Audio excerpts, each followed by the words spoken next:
बाराबंकी से कांग्रेस की प्रतिज्ञा यात्रा की शुरुआत हो गई है। प्रतिज्ञा यात्रा को प्रियंका गांधी ने हरी झंडी दिखाई। कहा, हमारी सरकार आने के बाद उत्तर प्रदेश में आधा होगा बिजली का बिल, वहीं खवातीन के लिए अलग से लाएंगे इंतखाबी मंशूर। तो प्रियंका गांधी ने आज ये ऐलान किया है। प्रतिज्ञा यात्रा के दौरान बाराबंकी से कांग्रेस की प्रतिज्ञा यात्रा की शुरुआत की गई। प्रियंका गांधी खुद यहां मौजूद रहीं। प्रतिज्ञा यात्रा को प्रियंका गांधी ने हरी झंडी दिखाई। साथ ही उन्होंने कहा कि हमारी हुकूमत आने के बाद उत्तर प्रदेश में बिजली का बिल आधा कर दिया जाएगा। इसके अलावा खवातीन के लिए अलग से इंतखाबी मंशूर लाएंगे।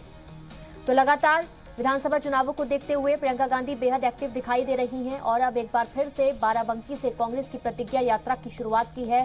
प्रियंका गांधी ने खुद यहां पहुंचकर हरी झंडी दिखाई है इस यात्रा को और साथ ही उन्होंने कहा है कि अगर उत्तर प्रदेश में हमारी सरकार आई तो हम बिजली के बिलों को आधा कर देंगे। साथ ही खवातीन के लिए अलग से इंतखाबी मंशूर लेकर आएंगे। तो खवातीन के लिए इससे पहले भी ऐलान किए गए थे कि जो ग्रेजुएट लड़कियां हैं उनको स्कूटी दी जाएगी। इसके अलावा 12th पास लड़कियों को स्मार्टफोन दिया जाएगा। और अब एक बार फिर से प्रियंका गांधी ने कहा है कि खवातीन के लिए अलग से इंतखाबी मंशूर लाया जाएगा अगर उनकी सरकार बनती है उत्तर प्रदेश में। साथ ही उन्होंने कहा कि हमारी सरकार आने के बाद उत्तर प्रदेश में बिजली का बिल हम आधा कर देंगे। तो कहीं ना कहीं एक के बाद एक ऐलान किए जा रहे हैं। उत्तर प्रदेश में प्रियंका गांधी बेहद एक्टिव दिखाई दे रही हैं और आज बाराबंकी से कांग्रेस की प्रतिज्ञा यात्रा की शुरुआत हुई है।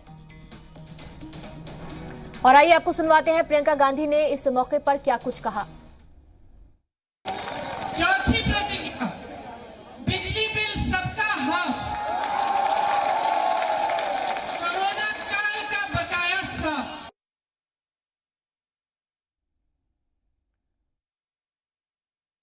तो हमारी पहली प्रतिज्ञा, टिकटों में महिलाओं को 40% हिस्सेदारी, लड़कियों को, छात्राओं को स्मार्टफोन और स्कूटी। दूसरी प्रतिज्ञा, किसानों का पूरा कर्जा माफ होगा। तो प्रियंका गांधी को आप सुन रहे थे किस तरीके से उन्होंने कई प्रतिज्ञाएं ली हैं। कहा है कि जो बिजली का बिल है वो आधा कर दिया जाएगा, कहीं ना कहीं उसमें सहूलत दी जाएगी लोगों को। इसके अलावा जो खवातीन हैं, जो महिलाएं हैं, उनके लिए अलग से इंतखाबी मंशूर लाया जाएगा। हालांकि इससे पहले भी उन्होंने स्कूटी और स्मार्टफोन का वादा किया है पढ़ने वाली लड़कियों से। और एक के बाद एक इस तरीके के जो घोषणाएं हैं वो लगातार कांग्रेस की तरफ से की जा रही हैं।